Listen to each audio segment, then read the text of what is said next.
السلام عليكم ورحمة الله وبركاته. بسم الله الرحمن الرحيم.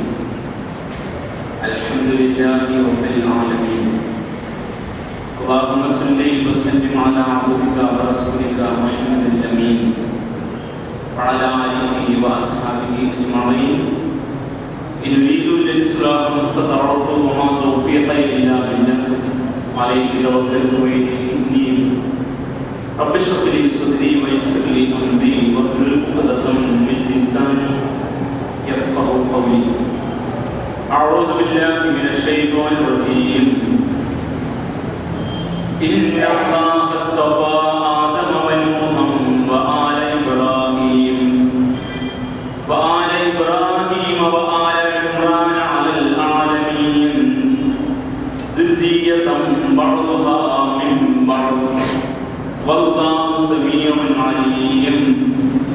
إذ قالت امرأة عمران رب إني نذرت لك ما في بطني محررا فتقبل مني إنك أنت السميع العليم. فلما وضعتها قالت رب إني وضعتها أنثى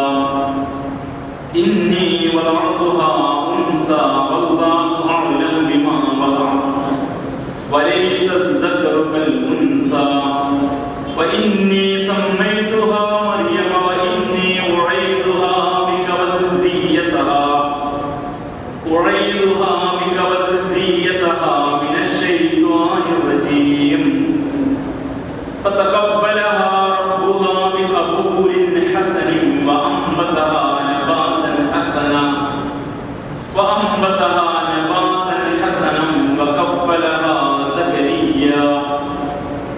كلما دخل عليها زكريا المحراب وجد عندها رزقا قال يا مريم أنى لك هذا قالت هو من عند الله إن الله يرزق من يشاء بغير حساب. هنالك دعا زكريا ربه قال رب هب لي من لدنك ذرية طيبة إنك سميع الدعاء. فنادته الملائكة وهو قائم يصلي في المحراب أن الله يبشرك بيحيى مصدقا بكلمة من الله وسيدا وحسورا ونبيا من الصالحين. قال رب أنى يكون لي غلام وقد بلغني الكبر وامرأتي عاقر قال كذلك الله يفعل ما يشاء. صدق الله العلي العظيم. ബഹുമാന്യരായ രക്ഷിതാക്കളെ, സഹോദരന്മാരെ, സഹോദരിമാരെ, സുഹൃത്തുക്കളെ, അല്ലാഹു സുബ്ഹാനഹു വ തആല നമ്മയും ഈ സദസ്സിനെയും അനുഗ്രഹിക്കുമാറാവട്ടെ. നമ്മുടെ ഈ സംഗമം പഠിത്തങ്ങളുടെ സ്വീകാര്യമായ ഒരു സൽക്കർമ്മമായി അമൽ സ്വാലിഹായി അല്ലാഹു സുബ്ഹാനഹു വ തആല നമ്മിൽ സ്വീകരിക്കുമാറാവട്ടെ, ചെയ്യുമാറാവട്ടെ. വിശുദ്ധ ഖുർആൻ സൂറ ആൽ ഇംറാനിലെ നാം പഠിച്ചു വരുന്ന ആയാത്തുകളുടെ തുടർച്ചയാണ് ഏതാനും സൂക്തങ്ങൾ മുഖദ്ദിമയെ ഉദ്ധരിച്ചു. കഴിഞ്ഞ ക്ലാസ്സിൽ അവസാനമായി ഈ അധ്യായത്തിന്റെ നാമമായി കുറിക്കപ്പെട്ട ആലു ഇമ്രാൻ കുടുംബവുമായി ബന്ധപ്പെട്ട ആ ചരിത്ര വിശദീകരണ ഭാഗത്തേക്ക് ആണ് ഈ പ്രവേശിക്കാനുള്ളത് എന്ന് സൂചിപ്പിക്കുന്നു. അതുവരെയും പ്രവാചകൻ തിരുനബി സ്വല്ലല്ലാഹു അലൈഹി വസല്ലമയെ അനുസരിക്കുകയാണ് വേണ്ടത് എന്ന്, പ്രവാചക സ്നേഹം എന്നത് ഇത്തിബാഉ റസൂലാണ്, ഇത്താഅത്തുല്ലാഹി വ ഇത്താഅത്തു റസൂൽ, അതാണ് ഇസ്ലാമിൽ സർവാംഗീകൃതമായിട്ടുള്ള വസ്തുത എന്നും ഈ ആലി ഇമ്രാനിലെ ആയാത്തുകൾ മുമ്പിൽ വെച്ചുകൊണ്ട് നാം കേൾക്കുകയും മനസ്സിലാക്കുകയും ചെയ്തു. അതിൽ നിന്ന് ആരെങ്കിലും പിന്തിരിഞ്ഞു പോവുകയാണെങ്കിൽ അവരെ ഖുർആൻ വിളിച്ചത് കാഫിർ എന്നാണ്.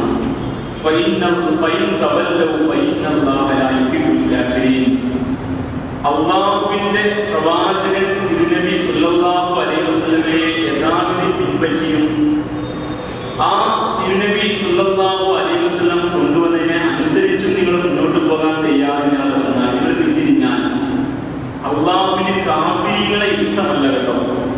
കാര്യങ്ങൾ അറിഞ്ഞിട്ടും പിൻവാങ്ങുന്ന നിഷേധികളെ അള്ളാഹ് അവരോട് കൊടുക്കില്ല കേട്ടോ എന്നായിരുന്നു അവസാനമായി നാം പഠിച്ചു വെച്ച ഭാഗം. അതിന്റെ തുടർച്ചയിൽ ഇമ്രാൻ കുടുംബത്തെ കുറിച്ചുള്ള പരാമർശത്തിലേക്ക് കിടക്കുകയാണ്. ഒരു പശ്ചാത്തലമുണ്ട്. ആ പശ്ചാത്തലം അറിഞ്ഞെങ്കിലേ ഇനിയുള്ള വിശുദ്ധ ഖുർആനിലെ ഈ പ്രഭാഷണ ഭാഗം അല്ലെങ്കിൽ ഈ അധ്യായത്തിന്റെ ഈ ഭാഗം നമുക്ക് മനസ്സിലാകും. മക്ക ഫതഹിന് ശേഷം ഹിജ്റ 8ാമത്തെ വർഷത്തിലാണ് മക്ക. ഹിജ്റ 9ാമത്തെ വർഷത്തിൽ മദീനയിലേക്ക് തിരുനബി സല്ലല്ലാഹു അലൈഹി വസല്ലമയെ കാണാനും അദ്ദേഹവുമായി ബന്ധം സ്ഥാപിക്കാനും ആഗ്രഹിച്ചുകൊണ്ട് പരിസര പ്രദേശത്തെ ഒരുപാട് രാജ്യങ്ങളുടെ നിവേദന സംഘങ്ങൾ വന്നുകൊണ്ടിരുന്നു. ഇസ്ലാമിന്റെ രാഷ്ട്രീയമായ ഉയർച്ചയും അഭിവൃദ്ധിയും ഉണ്ടായി. അങ്ങനെ പറഞ്ഞാൽ നിങ്ങൾക്ക് സൈക്കോളജി അറിയില്ല, അങ്ങനെ ഏതാണ്ട് പറയാൻ മലയാളത്തിലുള്ള പ്രയോഗമില്ല. മദീന ഒരു ഇസ്ലാമിക രാഷ്ട്രമായി നിന്ന് മക്ക ഇസ്ലാമിന് വിധേയപ്പെട്ട് അറേബ്യൻ ഉപദ്വീപിൽ ശ്രദ്ധേയമായ ഒരു വ്യവസ്ഥിതിയായി ശക്തിയായി ഇസ്ലാം ഉയർന്നു വന്നു. അപ്പോ പരിസര രാഷ്ട്രങ്ങളിലെ നിവേദക സംഘങ്ങൾ ഇസ്ലാമുമായി സഖ്യം ചേരാൻ തയ്യാറായിട്ടുണ്ട്. പഴയ കാലഘട്ടത്തിൽ അങ്ങനെയാണ്. രാജ്യങ്ങളുമായി അവർ ബന്ധം സ്ഥാപിക്കും, യുദ്ധമില്ല, കരാറുകളൊന്നും, കപ്പം നൽകി സാമന്ത രാഷ്ട്രമായിട്ട് നിൽക്കും. നമ്മൾ ചരിത്രം പഠിക്കുമ്പോൾ സാമന്ത രാജ്യം കൊണ്ട് വായിക്കാറുണ്ട്. അങ്ങനെയാണ്, അതൊരു രീതിയാണ്. അത് പിന്നീട് മുന്നോട്ട് വന്നപ്പോൾ രാഷ്ട്രക്രമത്തിൽ ലോകശക്തികളായിട്ട് മാറി. കഴിഞ്ഞ കാലഘട്ടത്തിലെ ഒരു ചരിത്രം നമുക്കറിയാം. ഒരു ഭാഗത്ത് യൂറോപ്യൻ സാമ്രാജ്യ ശക്തികളും മറുഭാഗത്ത് USSR എന്ന രണ്ട് ശാക്തിക ശക്തികളുണ്ടായിരുന്നു എന്ന് നമ്മൾ പഠിച്ചിട്ടുണ്ടല്ലോ. പിന്നെ അതിലൊന്ന് കൊഴിഞ്ഞു പോയപ്പോഴാണല്ലോ ഇപ്പോഴത്തെ ഈ ഭാഗങ്ങളൊക്കെ നടക്കുന്നത്. ഇങ്ങനെയൊക്കെയാണ്. അപ്പൊ ഇതൊക്കെ പഴയ കാലം മുതലുള്ള തുടർച്ചയുമായി ബന്ധപ്പെട്ട കാര്യം. അപ്പൊ ഒരു ശക്തി തെളിഞ്ഞു വരുമ്പോ, ഒരു ശക്തി രാഷ്ട്രീയമായി ഉയർന്നു വരുമ്പോ, കേവലം ഒരു ജനതയായി എവിടെയോ നിന്നാൽ ഒരു കുഴപ്പമുണ്ടാവില്ല. പക്ഷെ ഒരു ശക്തിയായി വരുമ്പോ ആ ശക്തിയെ അംഗീകരിക്കുന്നവർ അവരുമായി ഒരു ബന്ധം സ്ഥാപിക്കാൻ ശ്രമിക്കും. ഇത് മക്കയുടെ വിജയത്തോടുകൂടി മദീനയിൽ സംഭവിച്ചതാണ്. അപ്പൊ പരിസരത്തെ യമൻ, തായിഫ്, നജ്റാൻ, ഹബശ എന്നിങ്ങനെയുള്ള മദീനയും മക്കയും ചേരുന്ന ആ ഇസ്ലാമിക ക്രമത്തിന്റെ പരിസരത്തുള്ള നാട്ടുരാജ്യങ്ങൾ, കൊച്ചു കൊച്ചു സംസ്കാര മികവുള്ള വൈവിധ്യമുള്ള രാഷ്ട്രങ്ങൾ അവരുടെ നിവേദന സംഘങ്ങളെ പറഞ്ഞയച്ചു. ആരുടെ അടുത്തേക്ക്? തിരുനബിയുടെ അടുത്തേക്ക്, സുല്ലല്ലാഹു അലൈഹി വസല്ലം. എന്തിനാ? നമുക്ക് യോജിച്ച് പോവാം, ഞങ്ങൾ കപ്പം നൽകിയിട്ട് നിങ്ങളുമായി കരാർ കഴിക്കൊള്ളാം. അങ്ങനെയുള്ള രീതി പ്രവാചകൻ തിരുമേനി അംഗീകരിച്ചു. ഒന്നുകിൽ നിങ്ങൾ ഇസ്ലാമിലേക്ക് വരണം, അല്ലെങ്കിൽ നിങ്ങൾ ഇസ്ലാമിന്റെ മാർഗത്തിൽ ജീവിക്കാനുള്ള അവകാശവും സ്വാതന്ത്ര്യം വകവെച്ചു കൊടുക്കണം.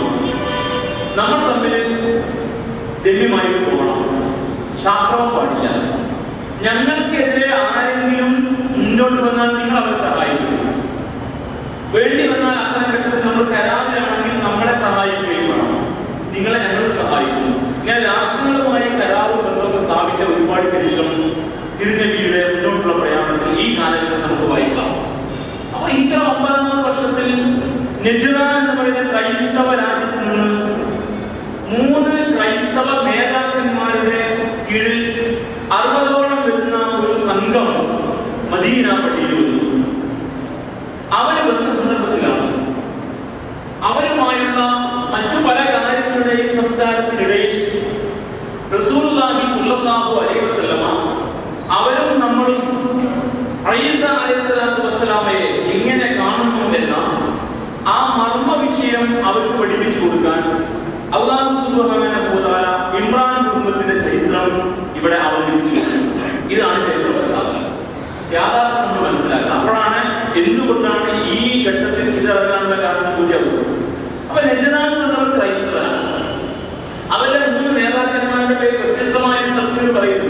പേര് നമുക്ക് തർക്കിക്കേണ്ട കാര്യമുള്ള, പേര് ഓർക്കേണ്ട കാര്യങ്ങൾ നൽകാൻ പഠിക്കുന്നവർക്ക് വിശദാംശങ്ങൾ പഠിക്കാം. നമ്മുടെ സമയത്ത് അത് ആവശ്യമില്ലാത്ത ഉത്തരമാണ്. ആ 3 നേതാക്കന്മാരുടെ കീഴിൽ 60ഓളം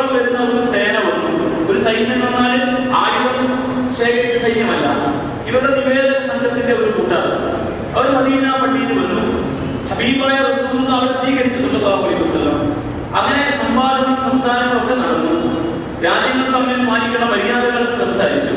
അത്തരം രാഷ്ട്രാന്തരീയ ബന്ധങ്ങൾ എന്ന് പറയുന്ന ഒരു ഇനമുണ്ടല്ലോ, ആ ഇനവുമായി ബന്ധപ്പെട്ട വർത്തമാനങ്ങൾക്കൊക്കെ ഇസ്ലാമിന്റെ തെളിവും ഇസ്ലാമിക മേഖലയിൽ അതിന്റെ ന്യായങ്ങളും അത്തരം ഒരു സംവിധാനത്തിൽ സ്വീകരിച്ച പോളിസിയും ഒക്കെ ഇത്തരം ഘട്ടത്തിൽ നമുക്ക് മനസ്സിലാവും.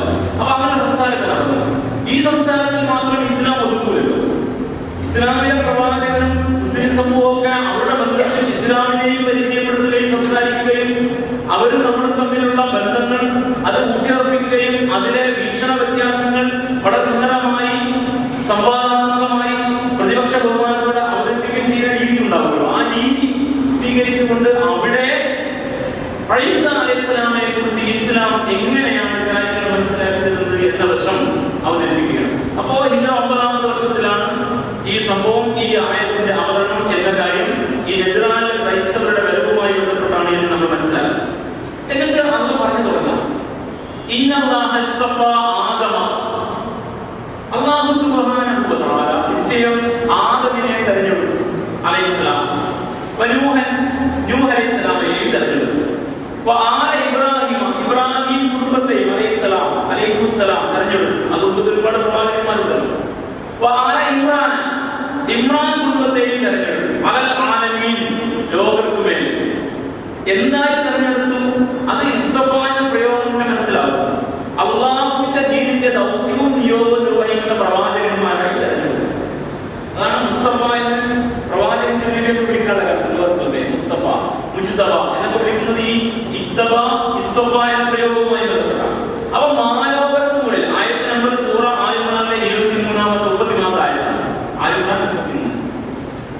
അപ്പോ മാലോകർക്ക് മേൽ, മാലോകർക്കിടയിൽ, മാലോകരുടെ മുമ്പിൽ അലൽ ആലമീൻ അള്ളാഹുവിന്റെ ദൗത്യം ഏൽപ്പിക്കപ്പെട്ട പ്രവാചകന്മാരായിട്ട് ആദം അലൈഹിസ്സലാമയെ തെരഞ്ഞെടുത്തു, നിയോഗിച്ചു.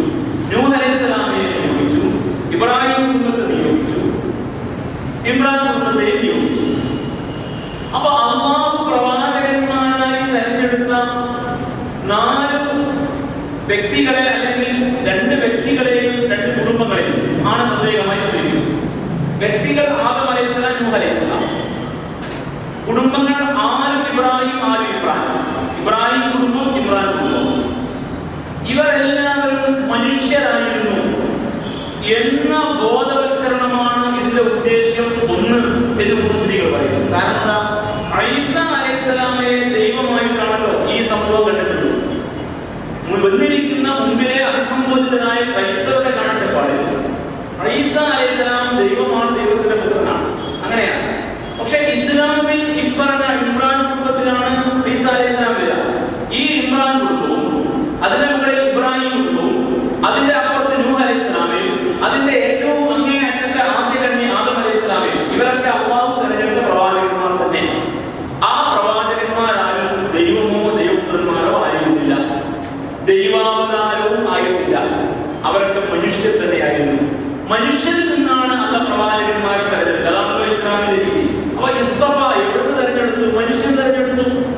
ഇജ്തബ എവിടുന്ന് തെരഞ്ഞെടുത്തു? മനുഷ്യൻ തെരഞ്ഞെടുത്തു. മനുഷ്യനിൽ മനുഷ്യനായി ജീവിക്കുന്ന, ജീവിത വിശുദ്ധി കൊണ്ട് പുകഴ്പ്പെട്ട, ആ സമൂഹത്തിന് നന്നായിട്ട് പരിചയമുള്ള പച്ചയായ സത്യസന്ധരായ വിശ്വസ്തരായ മനുഷ്യരെ അള്ളാഹുവിന്റെ നിയോഗം ഏൽപ്പിച്ചു കൊടുത്തുകൊണ്ട് നുബുവത്ത് നൽകി പ്രവാചകന്മാരായി നിശ്ചയിക്കുന്ന രീതിയാണ് അള്ളാഹുവിന്റേത്.